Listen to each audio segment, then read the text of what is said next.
You make a very persuasive case for standardisation. I wonder, does that mean that we could manage with one standard parenteral nutrition solution for neonates?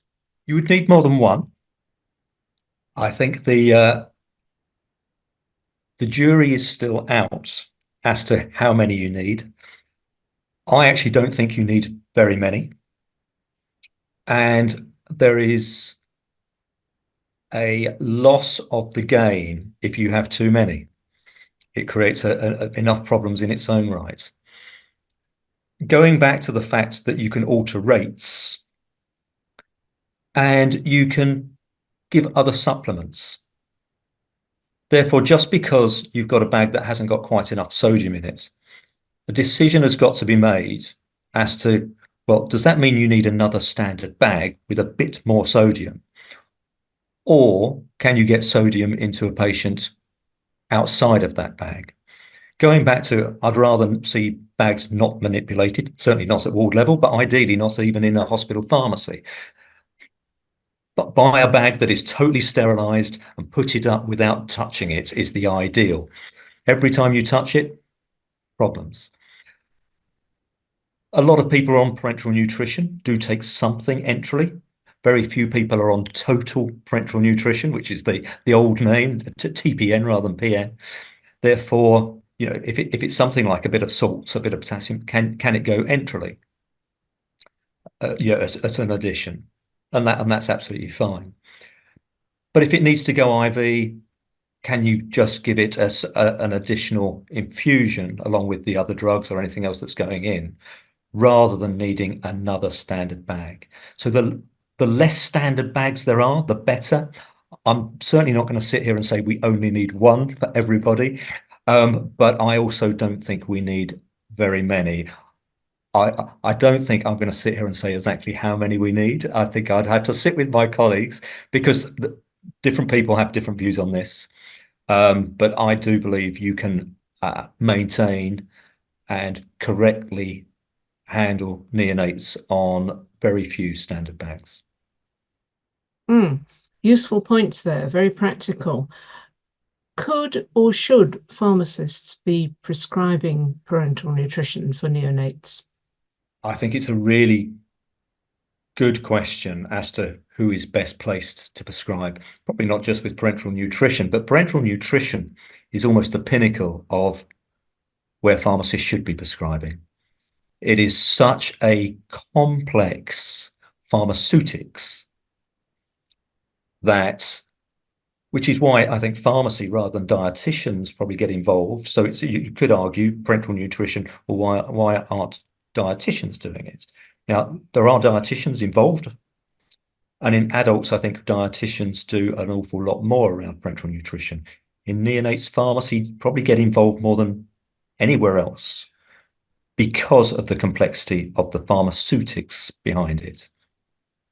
And therefore, with the way that we've modelled and changed as my years have gone on, in terms of our understanding of clinical practice, that combination of clinical practice, the pharmaceutics of the original product, and then the administration knowledge and interactions and things that go with that, it's probably the ideal place for pharmacists to be prescribing.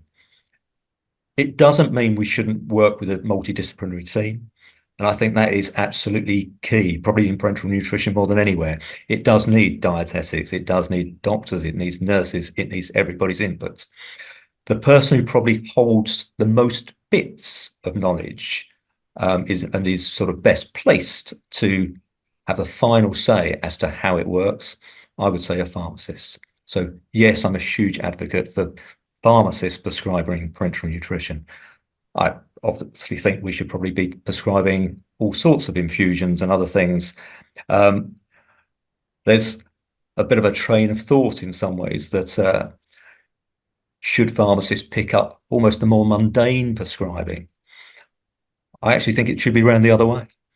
It's the complex pharmaceutics that's probably benefit most from pharmacists being involved. And therefore, I would look at it that way. You know, we don't have to be prescribing everything, and there are other people around to do that.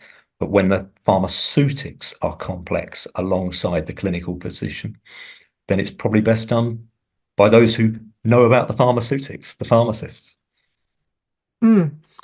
Would you like to say a little more about the position of pharmacists as prescribers in the United Kingdom? Pharmacy is in a unique position, I think, in the UK. And not everybody agrees with the way it's gone. But I actually think, bearing in mind what I've just been talking about, that it's really useful to have pharmacists prescribing. We've been able to prescribe now for a good number of years. And I think that's really important.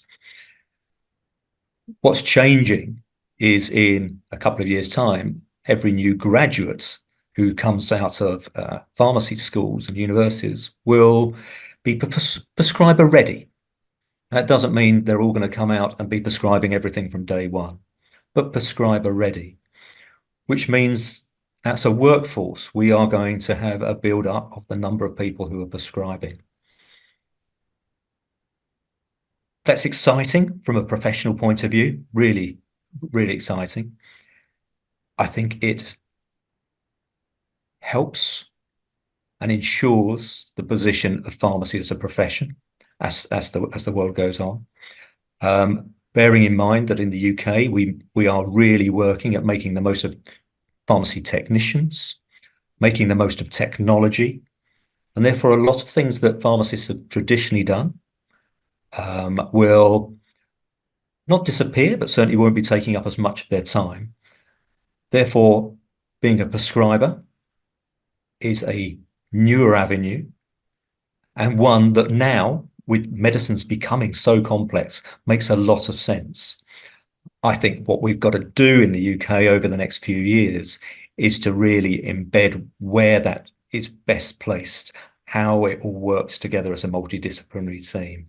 How do we make the most of everybody's skills? I've mentioned the multidisciplinary team a few times now, and I think more and more good medicines practice is about the multidisciplinary team, making the most of all the skills, including parents. I'm going to have to say that as a pediatric pharmacist, we ignore the voice of parents and the child far too often, and yet they know, they know generally that they're at home giving these medicines, that they're experiencing the medicines, and yet we ignore their voice far too often. But that multidisciplinary team, totally important, but that understanding of pharmaceutics, those complex pharmaceutics, whether it's gene therapies, parenteral nutrition, all of these sorts of things, we should be ensuring that the right people are prescribing, the people who understand the product and how it's being used. And that's where we come in.